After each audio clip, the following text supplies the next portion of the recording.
Hello, friends and finders. Hope you're doing well. This will be the part 2 of the 360 camera installation. Firstly, apologies. You will see some magic in this video. The car changes color multiple times. This is because I couldn't record everything when I was installing on Dr. Sunil's car. So I took some videos also from my car to explain how things are being done. So apologies for that. Also, we have some additional installations that's planned to happen later this week. I will also take the videos of those ones. It's a gentleman called Uni from Kerala. So I'll upload a version 2 of the part 2, which will be a bit more detailed. But I know that quite a lot of our friends are waiting to install. So that's the reason I wanted to get this part 2 done as quick as possible. So apologies for that. All right, let's start. Okay, so the first task is to remove this tweeter. As you can see, it's pretty straightforward. Use the same tool and apply some pressure and just pull it. There are 2 clips which will easily come out.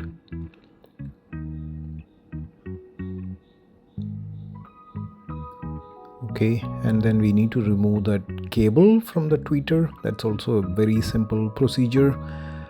Just be careful because the connectors are very small. So apply some pressure, push, and just release the cable outside. Yeah, that's pretty much.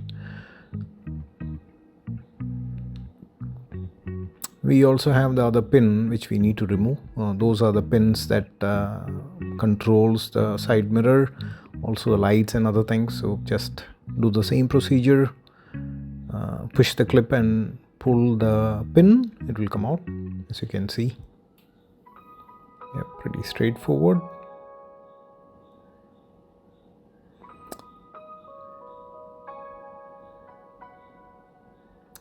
Now to remove the side mirror, there are 3 screws, as you can see.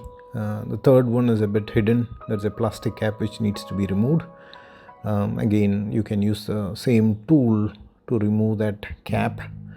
And then you can see the third screw. So I actually use something like this. You can use an Allen key or any kind of tool. The reason I use this Allen key is because the screw inside, right, the one you are seeing right now, you can actually take it out with this kind of a tool. You don't need to open the full panel, the side panel of the door.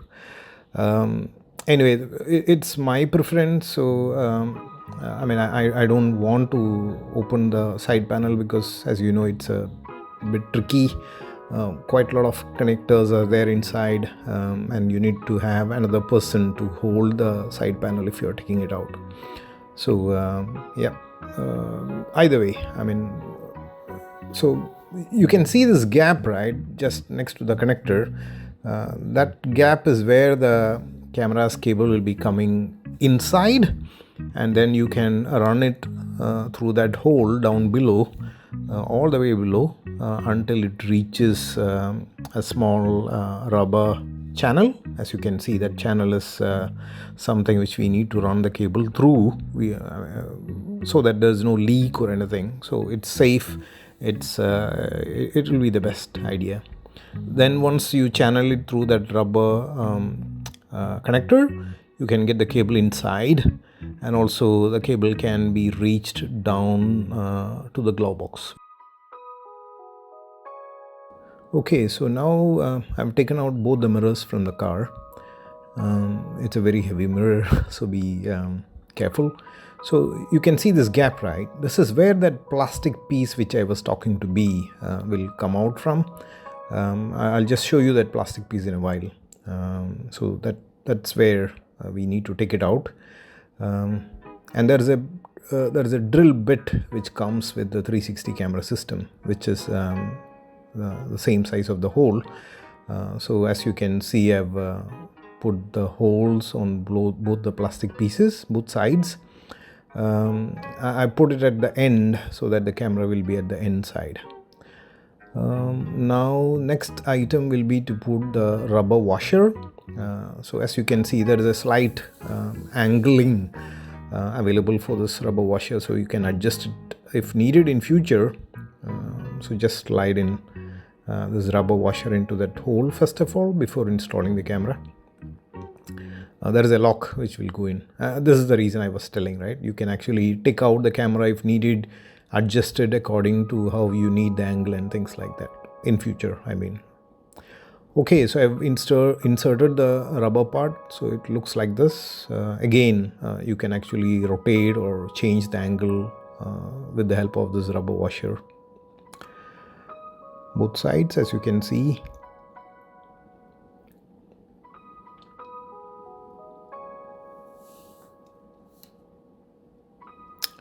This plastic piece can be bought again if needed. If you're uninstalling this 360 camera system or something, you can buy that plastic piece and replace it. So there won't be any holes. Alright, so I have installed the camera also. As you can see, I've inserted the camera to that rubber washer, and the cable end is coming out through the side.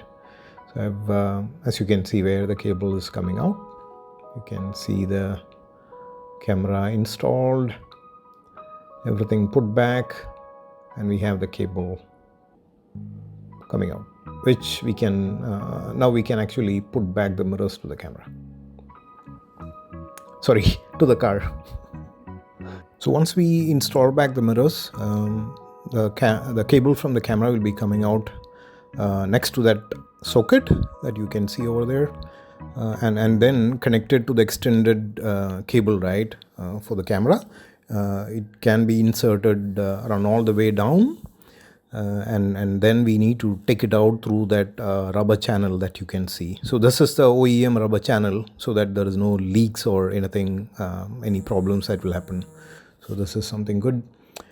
Intention is to get that cable run through that rubber channel so that it can come into the car, and the other end, which needs to be connected to the 360 camera system, will be under the glove box over here.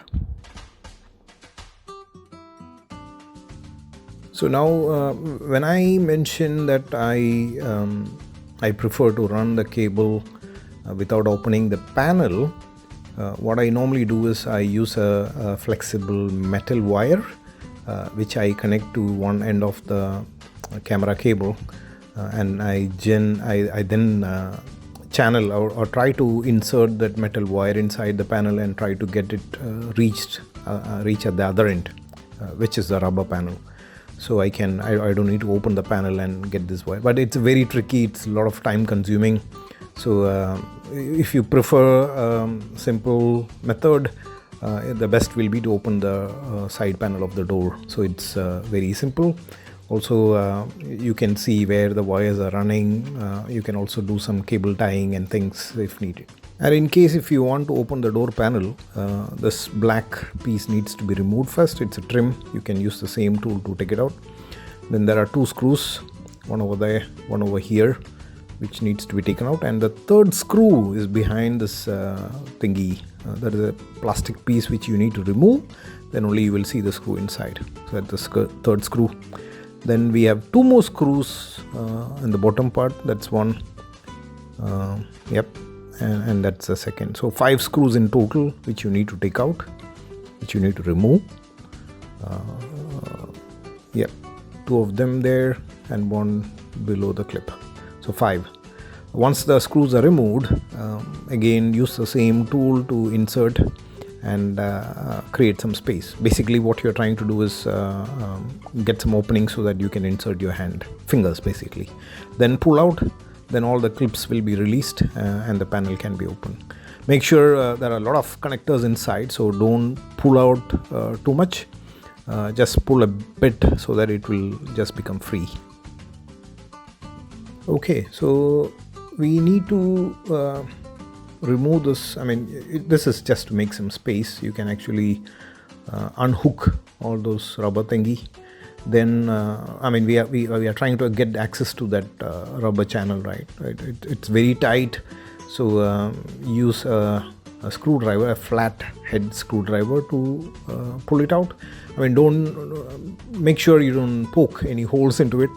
Once you free it up a bit, right, then you can use your finger to take out. I mean, easier is to put pressure on the top side to remove it. So once you have the rubber channel taken out, both sides, that's where you need to run the camera's cable through this rubber channel.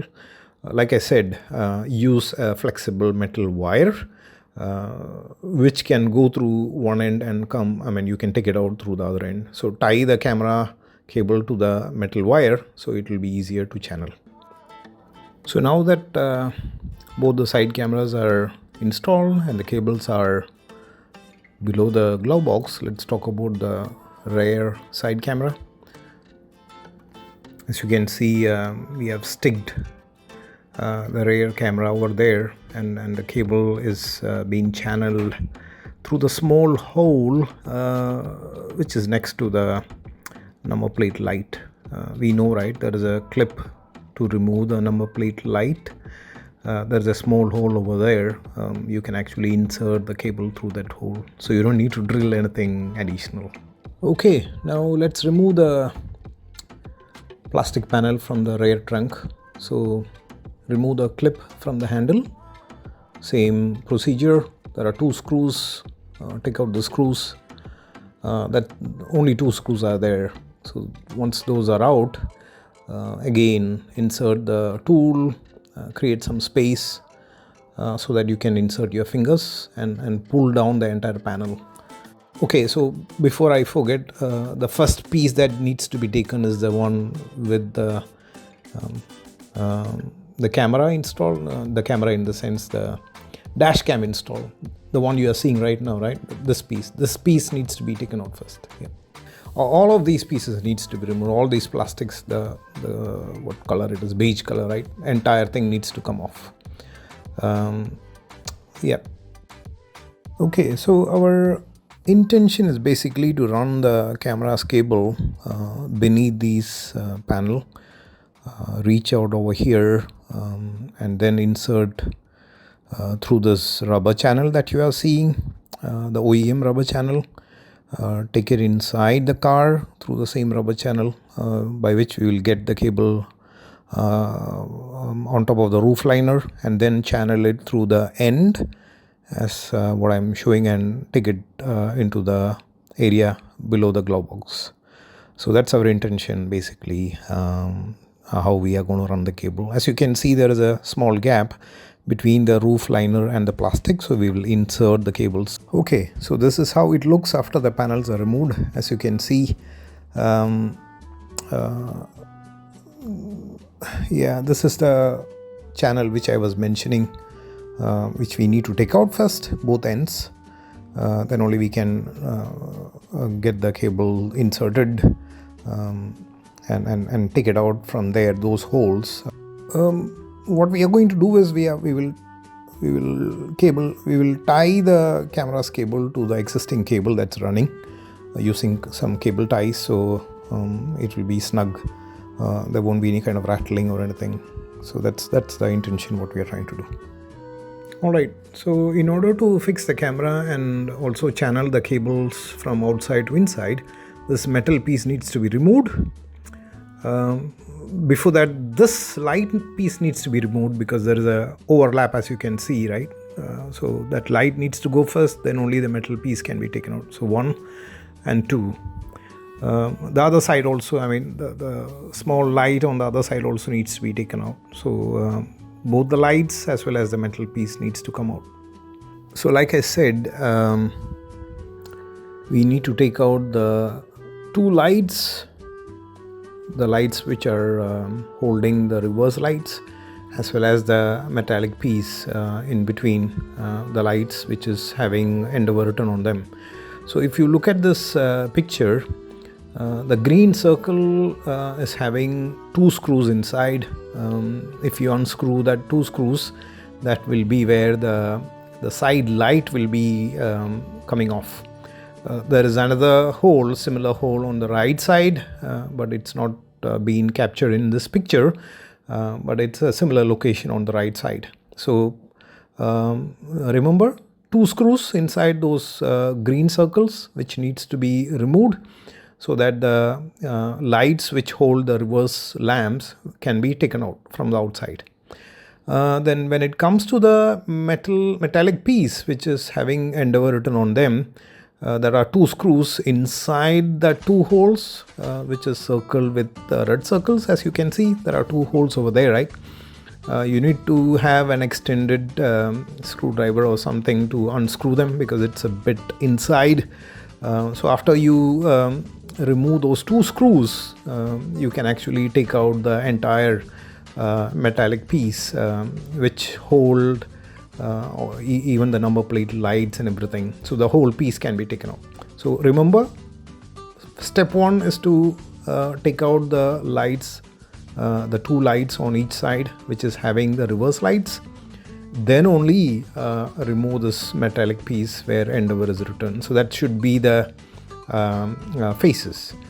When you put back again, put back the metallic piece first, then put back the lights. So because the lights are overlapping the metallic piece, that's the reason why I was explaining in that way. You also need to disconnect this particular connector circled in blue circle, because this connector is going outside, which is basically the reverse light and all those kind of things. So only after you take out this connector or disconnect this connector, the whole metallic piece can be removed from the car. Also, while you are removing that metallic piece, there will be the cable, there will be a firewall on the body of the car which we need to take out. I've highlighted that firewall. It's a rubber bush kind of thing in the yellow circle. That will be seen on the body once you are removing the metallic piece, right? You can see this rubber piece attached to the body of the car.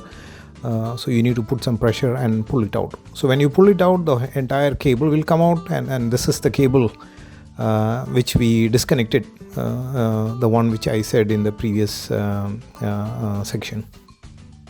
Alright, so we have the camera kept over here, the cable is inserted. You can see the cable coming out through the other side.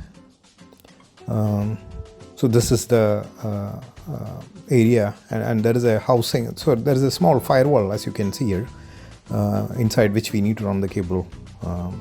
So if you see, the cable is already there. I've already inserted the cable through that firewall and fixed it back to the car. Okay, so everything connected back.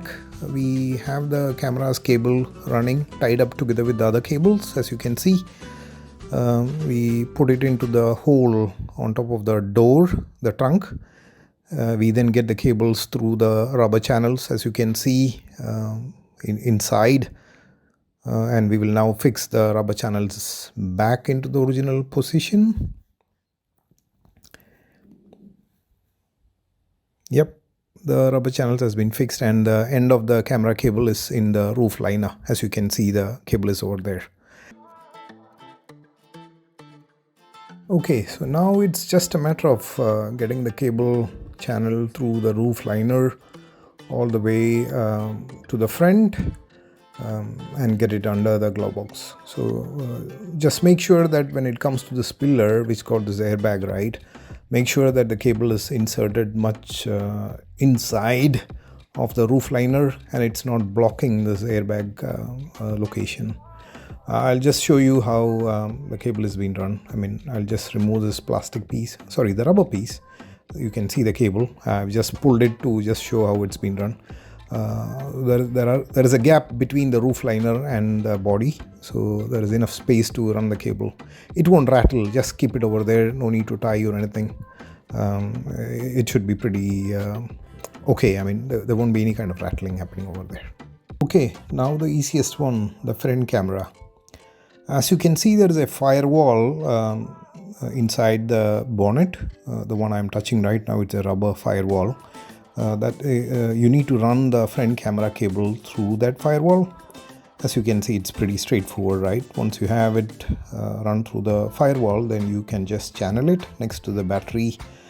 The front camera wire got some protection because there is heat inside the engine bay, right?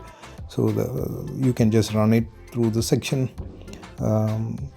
It's pretty straightforward. Just remove this plastic piece so that it's easy for you to run the cables, and the cable will come down below the bumper, right? I'll just show you where the cables are.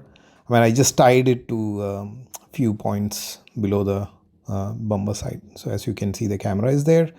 That's the cable running to the top, and behind the grill and all those places you can just tie them up and run it. Basically it's pretty straightforward. You can decide where you want to place the front camera. Alright, this is the interior side below the glove box. As you can see, there are a couple of units over here. This is my car. I've just cable tied the unit to a piece of plastic which is already there, so much simpler. Also, you can see that there is quite a lot of space behind that plastic panel where you can keep all the camera cables and all other excess cables. You can tie it up nicely and put it over there, so it's a good spot. The firewall which is going to the engine bay, right, it's actually behind this unit, so that cable also coming from the front camera can be reached to this location. So pretty straightforward. Yeah, that's a point which I'm pointing right now where that cable will be coming through. So in summary, both the side cameras, the right side camera wire will come from this side, which is beneath the center console, the left and rear camera from the left, and front camera from the engine bay. So once you have all these cables reaching this location, cables in the sense the right and left camera cables, the rear camera cable, the front camera cable to this particular location, that's where you can actually tie all the remaining cables, right, with a cable tie, and put it behind this plastic piece which I was just mentioning, which is pretty much easy. And I mean, you can see that my camera system, 360 system, is a different one, and I also have a dash cam. That's what you are seeing over here. But the interface of your 360 camera system can be placed in the same location. All the cables, everything can be connected. Even the cables coming from the APAM, the two white pins, right, that also will reach here, and also the blue and white connector which comes from the yellow and which also comes from the APAM system, can also reach the same location. So this should be the place where we should install the 360 interface, and then use some cable ties, strong cable ties, to keep it over here. Also want to highlight few other points. So this is the cable end where you can plug in the USB drive to record the footage. And when you are connecting the cables, camera cables between, when you connect to the extended wire, right, what I would suggest is after you plug in, use some electronic tape to tie it so that it doesn't come off easily. So waterproof also. So wherever you have these kind of connections, you can do that. Alright, I think that is part 2. Let's close right now, and I'll come up with a part 3, which is basically getting all the cables connected to the unit, as well as the configurations that we have in the unit. Plus also we need to do the calibration. So all those things I'll put it into part 3. Thank you everyone.